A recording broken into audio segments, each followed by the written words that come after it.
Berapa lama nak ceramah? Nas, berapa lama? Berapa lama? Ikut suka.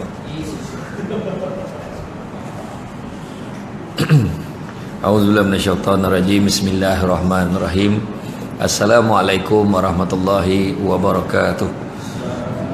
Alhamdulillahillazi arsala rasulahu bil huda wa dinil haqqi liyuzhirahu ala dini kullihi walau karihal kafirun walau karihal musyrikun walau karihal muslimun. Subhanaka la ilma lana illa ma 'allamtana innaka antal alimul hakim. Rabbi shrah li sadri wa yassir li amri wahlul 'uqdatam min lisani yafqahu qawli. Terima kasih saya ucapkan kepada Ustaz Anas selaku pengurusi acara pada hari ini. Seterusnya barisan tenaga penggerak penganjur pada hari ini. Seterusnya tuan-tuan dan puan-puan yang dari mati Allah sekalian, bersyukur kita kepada Allah SWT kerana pada petang ini saya sendiri pun dah rindu nak datang kemari. Dapat saya sampai lagi. Saya sendiri tercari-cari. Sebenarnya kita ni dalam keadaan, saya baru 4 bulan 5 bulan ni orang seronok nak dengar ceramah saya ni. Maknanya yang diviralkan lah 5 bulan baru.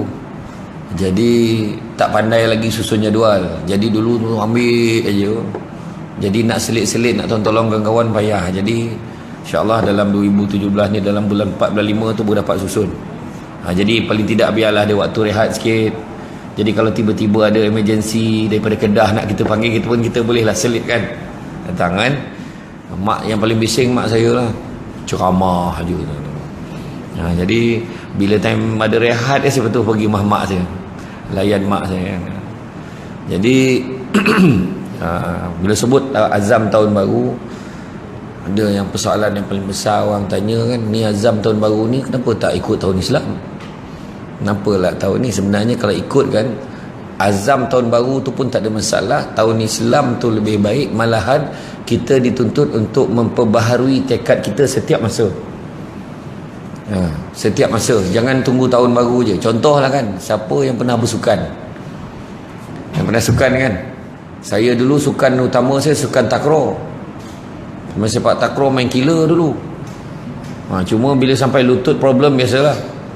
Bila saya main nanti 3-4 tahun, lutut problem, masa tu lah yang saya masuk debat dengan pidato pula. Tu tak payah berlari kan. Jadi lutut saya memang problem lah. Jadi dalam permainan sukan, sepak takraw ke bola sepak ke, boleh terperasan setiap minit tu dia akan buat kesilapan tau. Buat kesilapan snap, lepas tu okay, tak apa, betulkan balik, buat balik semula. Itu pun satu bentuk tekad sebenarnya. Macam tu juga kita dalam kehidupan kita sebenarnya. Memperbaharui ni jangan tunggu. Kalau tunggu tahun payah juga gitu. Jadi maknanya memperbaharui, memperbaiki diri kita tu setiap masa. Tu sebab dalam cerita kita kan, Nabi pun beritahu kita suruh kita muhasabah diri kita. Setiap malam sebelum tidur ukur balik, tengok balik. Tu yang dikatakan berfikir sesaat lebih baik pada beribadah 1000 tahun tu. Kan? Sebab kadang dia tak fikir pun. Apa masalah ni? Tidur saja je. Tu yang bila baring kan malam tidur, ya Allah hari ni berapa banyak dah, berapa banyak amal sedekah aku, kalau ikutkan tak ada hari ni. Ya Allah hari ni mengumpat banyak betul. Ya Allah hari ni mengata bukan hari ni mengata tu pula, dia bukan mengata dekat macam ni tau, dia bukan cakap open pun, dia mengata dekat tangan ni, WhatsApp, WeChat, Facebook. Cuba kita ingat balik, Sayyidina Umar dulu pesan. Sayyidina Umar kata, kalau kita nak menegur seseorang tu, jangan menegur depan khalayak, sebab itu bukan tegur, tu namanya menjatuhkan maruah. Sayyidina Umar kata kan, maknanya kita memalukan dia. Tapi tanpa kita sedar, benda tu berlaku dalam kehidupan kita melalui WhatsApp, melalui WeChat, melalui Facebook. Sebab apa? Itu juga adalah khalayak. Kalau personal lain, ni dalam grup tu kan, ada grup WhatsApp, ni apa benda ni, salah ni, kenapa kau cakap macam ni, dia tegur kawan tu, semua orang baca. Jadi kawan tu pun dah malu, yang manalah saya tahu, langsung senyap, lepas tu live group kan. Dalam Facebook pun sama. Contohnya kan lebih baik tu, sebab nama dia istilah PM tepi kan. PM tepi maknanya cuba tegur. Contohnya adalah terbawa lah dalam ceramah tu, contohnya satu hadis palsu contohnya. Bukan dalam ceramah lah, dalam Facebook dia tulis satu hadis. Hadis tu dia ingat betul, dia pun masukkan. Kita yang tahu ni memang tanggungjawab kita untuk tegur. Kita pun tulis Assalamualaikum, kita pun personal message dengan dia. Tuan, yang ni yang tuan post kat dalam Facebook ni sebenarnya hadis palsu ni, tak betul. Baik tuan betulkan balik, sebenarnya yang sebenarnya macam ni macam ni. Oh ya ko, terima kasih banyak. Lepas tu dia dengan sendirinya dia minta maaf. Terima kasih banyak pada yang tegur saya. Rupa-rupanya hadis saya upload tadi adalah hadis palsu. Terima kasih kepada yang tegur. Bukankah itu lebih baik dan lebih murni? Macam itulah keadaan, kan?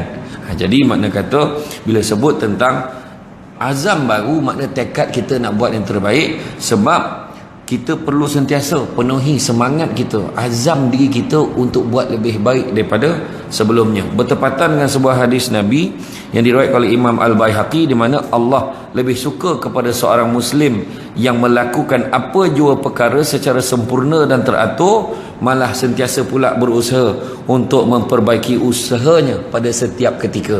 Tersebut tadi tu, memperbaiki pada setiap masa. Contohlah, kita ni manusia biasa. Manusia biasa tak dapat lari pada buat silap, malahan mesti ada ruang untuk memperbaiki. Dosa memang tak dapat lari. Siapa berani cakap Alhamdulillah semenjak tahun 1438 Hijriah ni, lepas imam baca doa awal tahun itu, setakat ni belum ada dosa lagi dah? Berani tak cakap? Tak berani cakap kan? Mesti ada dosa, termasuk yang bercakap ni. Bila banyak cakap, banyak salah kadang-kadang. Banyak salah, banyak dosa. Taubatlah banyak-banyak. Jadi, kalau nak tengok kelainan, bila kesebut pasal tahun baru. Tahun baru ada 5 perkara yang kita kena ingat. Saya dah kaji-kaji kan, ada 5 perkara. Yang pertama, 2016 bertukar jadi 2017. 2016 bertukar jadi 2017. Hari pertama kita menulis tarikh tu kekok betul. Kadang-kadang 7 tu jadi 6 lagi. Bila bertukar, automatik tukar semua. Yang mana dia akan ada lembaran baru. Masuk je bulan 2 dah tak ada rasa apa. Malahan 2016 tu kita tak ingat apa-apa yang berlaku. Sebab dia ada kisah baru yang sama sekali berubah, yang tak pernah kita fikir. Contoh kalau kita ingat balik lah, waktu kita kecil dulu kan, kita tak fikir pun sukan-sukan benda yang kita main dulu hari ni dah tak ada. Saya ceramah hari tu, tajuk di LPPKM, tajuk dia bahaya gadget pada generasi pada hari ni. Dulu kita main konda-kondi. Saya ingat di Kedah pun ada konda-kondi. Lepas tu kan kira markah tu dia golek-golekkan kayu tu, kira markah berapa jauh dia pergi. Budak hari ni tak tahu, adik-adik ni rasa tak tahu sukan tu. Kita main rounders pakai kayu api kenduri tu. Pukul bola tenis tu, pergi masuk rumah orang tu kat bumbung tu sampai maghrib lagi menang. Main guli, main tenteng. Dan kita tak pernah fikir pun yang sukan tu hari ni orang dah tak main dah.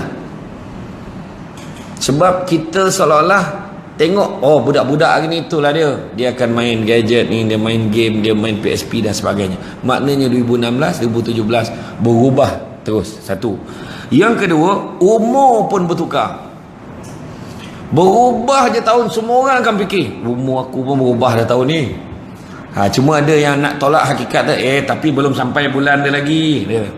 Sebab dia nak juga, dia nak bertahan dengan umur yang ada tu, tapi tiba-tiba sampai juga. Itu sebab dulu-dulu masa budak-budak sambut birthday seronok betul. Sekarang sambut birthday risau. Ya Allah tua dah ni, ya Allah tua dah sempat lagi birthday ni, entah tempat ke tidak tahun depan. Kan? Birthday makin lama makin sambar sambutan tu. Budak-budak makin lama makin hebat. Mak ayah ada susun, tapi orang tua makin lama makin hambar. Yalah, sampai yang tahun yang terakhir dia pun tak ingat tu birthday dia. Ya, dah tua betul.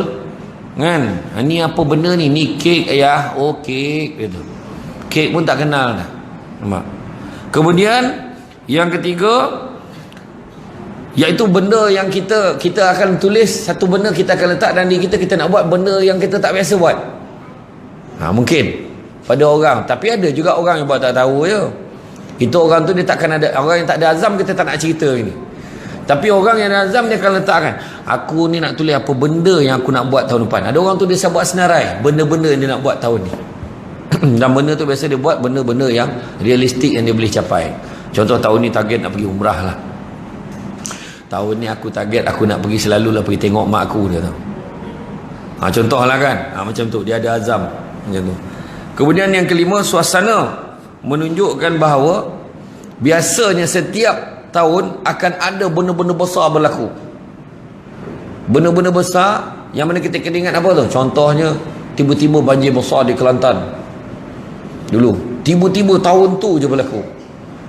Tsunami yang berlaku di Penang tu, yang teruk, beberapa negara pun kena teruk, yang tak pernah terfikir dia akan. Memang kita bukannya minta musibah, tetapi musibah sentiasa membawa 1000 pengertian yang mana kita kena renung dan kita kena fikir apa sebenarnya Allah Ta'ala nak tunjukkan kita. Yang kadang dalam hidup tak payah tengok yang itulah, tengok dalam kehidupan kita. Masa itulah road mati, masa itulah kereta kita langgar orang, masa itulah tiba-tiba anak sakit, masa itulah tiba-tiba rumah kita tu duit tertunggak, macam-macam masalah datang. Dan bila masalah tu datang, tu nak menguji kita sejauh mana ingatan kita kepada Allah Subhanahu Wa Taala. Maka apakah azam yang paling baik sekali? Apakah azam yang paling baik untuk tahun 2017? Yang pertama, mendekatkan diri kepada Allah Subhanahu Wa Taala. Itulah azam yang paling baik. Maknanya kalau memang dah dekat apa? Kalau sebut kan memang dekat-dekat, tapi mesti ada ruang untuk lebih dekat lagi. Sebab saya contoh bila saya ceramah baru-baru ni, kan baru ni musim Maulud. Kan? Kita kalau nak ikut Nabi, antara usaha Nabi, perjuangan Nabi yang paling besar adalah Nabi nak memperjuangkan supaya kita mentauhidkan Allah, mengesakan Allah. Tak ada Tuhan yang lain yang disembah melainkan Allah. Tetapi kalau kita tengok perangai dan perilaku manusia pada hari ini, tanpa sedar dia gagal mentauhidkan Allah dalam kerti kata sebenar. Contoh, azan tu panggilan untuk kita menghadap Allah Ta'ala, sebab itulah satu-satunya Allah yang kita nak sembah. Allahu Akbar, Allahu Akbar. Maghrib, apa dia buat? Maghrib, nantilah kejap lagi drama ni baru start. Drama baru mula. Drama 7 hari mencintaimu. Betul ke tajuk tu? Betul ya? Kesalah 7 hari apa? Takutlah jawab tu kan kena kan, dia katakan. Baik aku jangan jawab kan. Tak, masalahnya tu yang baru ni saya ceramah tu, saya cakap dengan bangga tau, keluar rating dalam surat khabar. Selebih berapa juta rakyat Malaysia menyaksikan drama ini, menunjukkan drama ini menjadi fenomena. Bukan masalah tu, menunjukkan juga waktu maghrib dia tengok drama. Tu satu benda tak cerdik, pengakuan yang tak cerdik sebenarnya.